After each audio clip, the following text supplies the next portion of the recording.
Sheikh Kiti wiki tugenza okubeera nga tugimalako n'okutuuka okugenda mu Idi nga musajja wattu yali mu mawulire n'ensonga ze ezaategerekeka mu ggwanga lyonna. Okusinziira ku ye avuddeyo okubeera nga ategeeza eggwanga nti tewaliwo kigambo na kimu kyagenda kubeera ng'akyusamu ebyo bye yayogera. Ekyokubiri akimanyi nti kyaki egenda beera ng'emugamba yeetonde olw'ebigambo bye yayogera naye temukisuubira.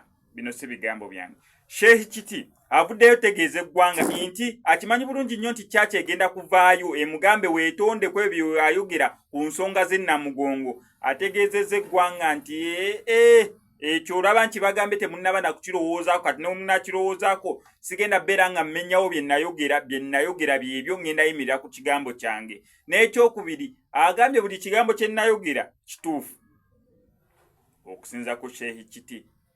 Kati okusinza ku stories ennakolerako awo emabegako Sheikh Kiti ne gamazima kanena ensonga eri tricky naddala ensonga erimu eddiini ebintu ebimu ebiri tricky ensonga ebeeramu eddiini ogigenda mpola ensonga ebeera ekwasaganya ku maama wa muntu naye mugigendanga mpola ensonga ebeera ekwasaganya ku mwana w'omuntu ensonga eyo ogigendanga mpola nnyo nnyo. Kati eno ensonga ya ddiini yensonga lwaki nkugambye ensonga eno enakwatibwa mpola mpola nnyo nnyo nnyo nnyo nnyo kisobole okubeera nga ffenna tuli bakkakkamu eddiini zonna zonna wadde sijokeririzaamu at least by the way n'eddiini y'Obuyisiraamu tutegeeza nnyo okuwa ekitiibwa abantu abalala banneibabo ab'eddiini endala abebamaki mbu tebakkiririza mu ddiini eyo neera nga nsuubira kyekimu ne mbalokole ne mbakristaayo tebagambangako omukristaayo mugenda otemeteme seeka olw'okuba ye seeka agenda kujjuma oba asaala Idi n'ebisigadde ng'ebyo sisuubira mbu bwekityo kiri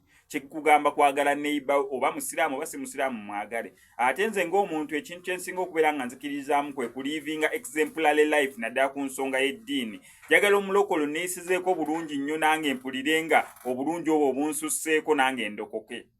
Njagala nnyo omusiraamu neeyisizeeko bulungi nnyo oli ng'agamba n'ogamba nze ssente zange oziteresa omulokole munnange ate sinziteresa omusiraamu olw'ensonga omusiraamu omwesiga omusiraamu akola bwati ne bwati. Njagala omuntu alivinga exemplary life inspiring nange okukola nga ye. Saagala ojja oŋŋamba SMX nga tosaala SMX nga nga naawe sikulaba ng'osaala. Njagala gw'osaale busaazi ngende okulaba asaala lwaki nange sisaala ogenda okuŋŋamba mbu waayi naawe saalako nga naawe nkulaba nti osaala. Nsonga za Sheikh Kiti nsonga nkakkali tuzigende mpola tulabe wa gye binaggwira. Kankusaba subscribing ano ku SMX Media ebisigadde obitulekere.